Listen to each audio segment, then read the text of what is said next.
علیکم ورحمۃ اللہ وبرکاتہ۔ عشرہ ذی الحجہ کا مبارک ٹائم چل رہا ہے اور میں آپ لوگوں کو بتانے جا رہا ہوں عشرہ ذی الحجہ کے کچھ مسنون اعمال۔ لوگ پوچھتے ہیں نا کہ عشرہ ذی الحجہ میں کیا کریں، تو کچھ مسنون اعمال ہیں جو میں بتانے جا رہا ہوں۔ یہ مسنون اعمال آپ عید الاضحیٰ آنے تک خوب اہتمام سے کرنے کی کوشش کریں۔ نمبر 1، خوب تحلیل۔ تحلیل کس کو کہتے ہیں؟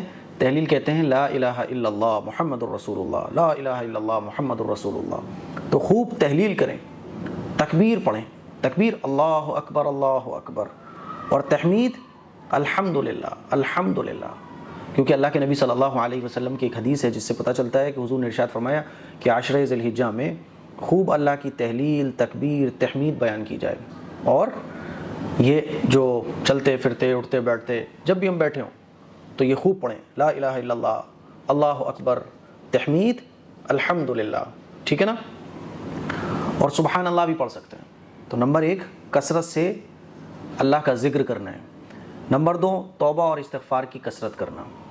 خوب توبہ استغفار کی کثرت کریں، کیونکہ یہ 10 دن کا جو عمل ہے نا، ان 10 دنوں میں جو عمل کیا جاتا ہے وہ اللہ تعالیٰ کو اور دنوں کے مقابلے بہت پسند ہے، اور توبہ اللہ کو پسند ہے، بندے کا استغفار کرنا اللہ کو پسند ہے، تو توبہ استغفار خوب کرنا ہے۔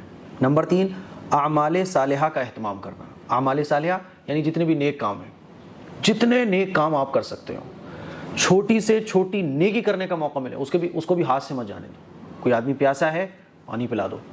گرمی کا موسم چل رہا ہے، اپنے گھر کے باہر مٹکا رکھوا دو۔ اللہ تعالیٰ نے نواز رکھا ہے تو ٹھنڈے پانی کی مشین رکھوا دو۔ تو اعمال صالحہ کا خوب اہتمام کرنا ہے۔ نمبر 4، سچی پکی توبہ کرنا۔ روزانہ اللہ تعالیٰ سے توبہ کریں، نماز کے بعد دعا مانگیں، خوب دعا مانگیں۔ توبہ، سچی پکی توبہ کا خوب اہتمام۔ نمبر 5، آپ لوگوں کو پتہ ہے کہ جو لوگ قربانی کرنے کا ارادہ رکھتے ہیں تو ان کے لیے ذی الحجہ کا چاند نظر آنے کے بعد سے لے کر قربانی کرنے تک بال اور ناخن نہ کاٹنا یہ مستحب ہے۔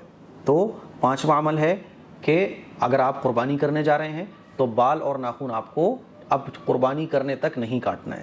نمبر 6، 10 ذی الحجہ کے، یعنی 10 ذی الحجہ کو تو عید الاضحیٰ ہوتی ہے نا، تو عید الاضحیٰ کا دن چھوڑ کر ذی الحجہ کا جب چاند نظر آیا تو 1 تاریخ سے لے کے 9 تاریخ تک روزے رکھنا، کیونکہ اللہ کے نبی صلی اللہ علیہ وسلم جو ہے نا وہ روزے رکھا کرتے تھے، اور ایک روزے کا ثواب اتنا ہے کہ آپ امیجن نہیں کر سکتے۔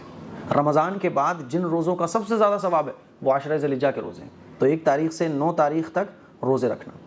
اور اگر یہ نہیں کر سکتے تو کم از کم 9 ذی الحجہ، جس کو عرفے کا دن کہا جاتا ہے، 9 ذی الحجہ کو تو خاص طور پر روزے رکھنے کا اہتمام کریں، کیونکہ 1 ذی الحجہ سے 9 ذی الحجہ تک روزے رکھنا یہ اچھی بات ہے اور ان کا ثواب بہت زیادہ ہے، اور ان 9 دنوں میں بھی 9 ذی الحجہ کا یعنی عرفے کے دن روزہ رکھنے کی فضیلت اور زیادہ ہے۔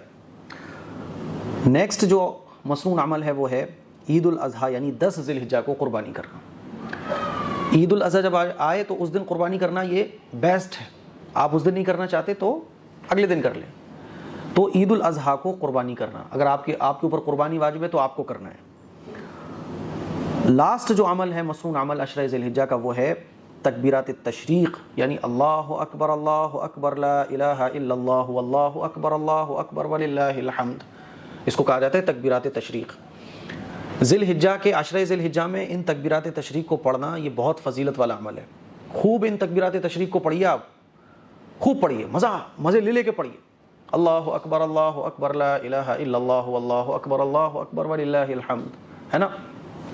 اور 9 ذی الحجہ کی صبح فجر کی نماز سے لے کے 13 ذی الحجہ کی عصر کی نماز تک ہر فرض نماز کے بعد پڑھنا یہ بلند آواز سے سنت ہے، واجب ہے تو آخری جو عمل ہے وہ تکبیرات تشریق۔ تو یہ تقریباً 8-10 مسنون اعمال تھے جو آپ کو عشرہ ذی الحجہ میں کرنا ہے۔